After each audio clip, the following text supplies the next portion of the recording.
So this movie, The Midnight Hour, I guess it was made for ABC television holiday spooktacular that was going out over the airwaves back in sometime probably the 80s. Let's say 1985, the year of our Lord, Casey Kasem.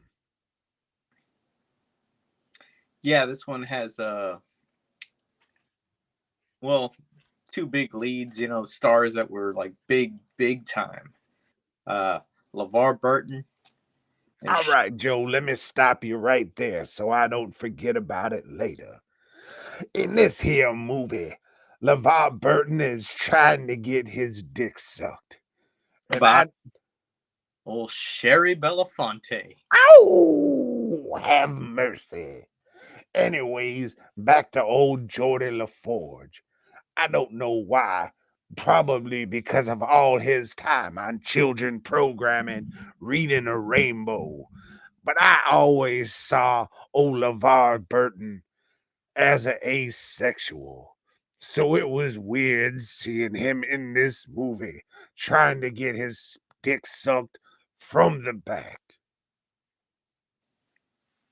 Because you watched a Star Trek.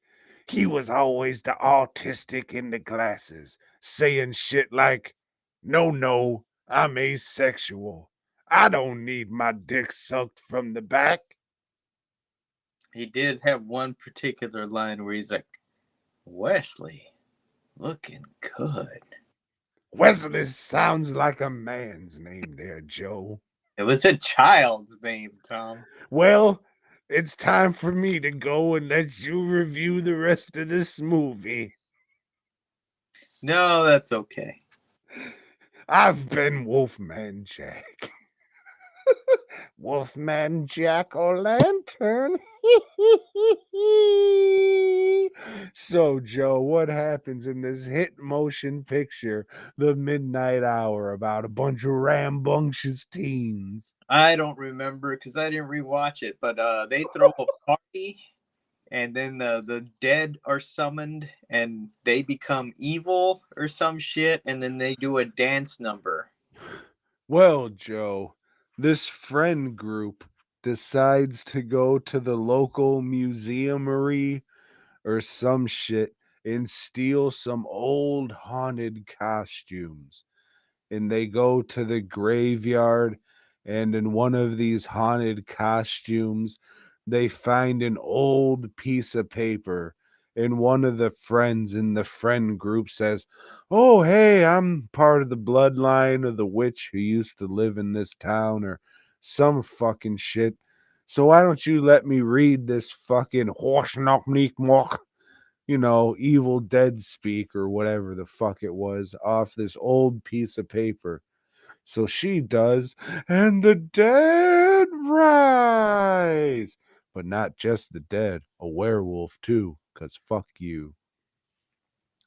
But one of the dead risers, Joe, she's a Casper in the sense of she just came back from the dead Mm. because she had unfinished business.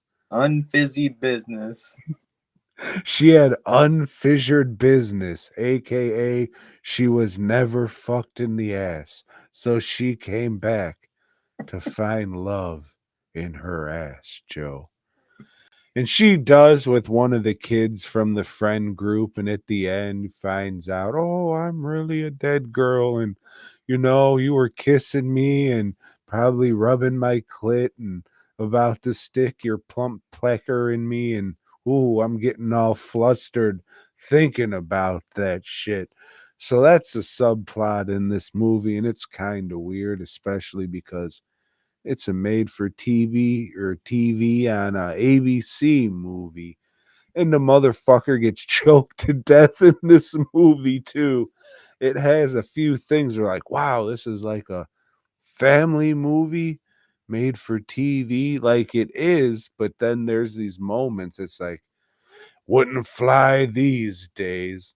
But I appreciated it for it. So, one of the witch the main witch from this town, she comes back with her gang of undead, and they try and take over the town and turn everybody into undeadlings. Do they? Yeah, but it's all taken care of because it's a, family Halloween movie, so it's all wrapped up in the end. The little or not, I don't say that, but the lady who came back to get her ass fucked, she does, and then she goes back on to the beyond, and everybody lives happily ever after. You can finally cross over. Fuck, man. If there was one person I could sit down and eat cake with, it would probably be John Edwards. Mm-hmm. Unfortunately, he's in jail for being a fraud. For all the things he did to all those poor people who wanted just nothing but a little bit of closure and happiness in their life so they can just fucking get on until they died and didn't have to worry about anything anymore.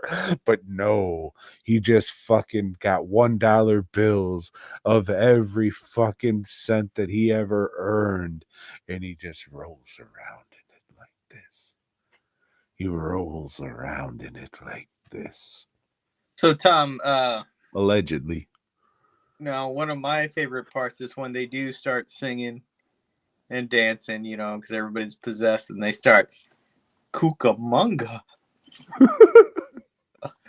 Camp Cucamonga. Yeah, I wish you rewatched it so you could remember the song, because I don't.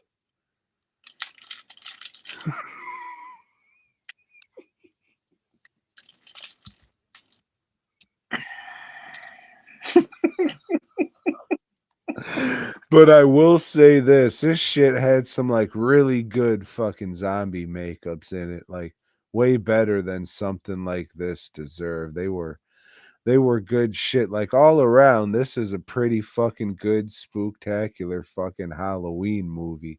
This is the first year I've ever heard of it, but it seemed like it was just popping up on like, ooh, shit you gotta watch for Halloween, you little dick lick boy.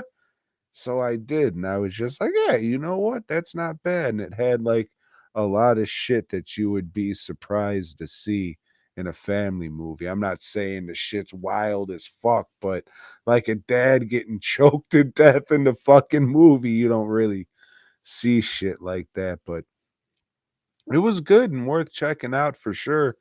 You got a couple days whenever you see this. Maybe you're watching it in March like an asshole because I was in a car accident and died, and now you're just going back and watching old reviews to, oh, I remember that terrible Halloween episode they did. It was the last one. Thanks for checking out the show. We hope you dug it, baby. If so, give us a thumbs up. Subscribe and let us know down below.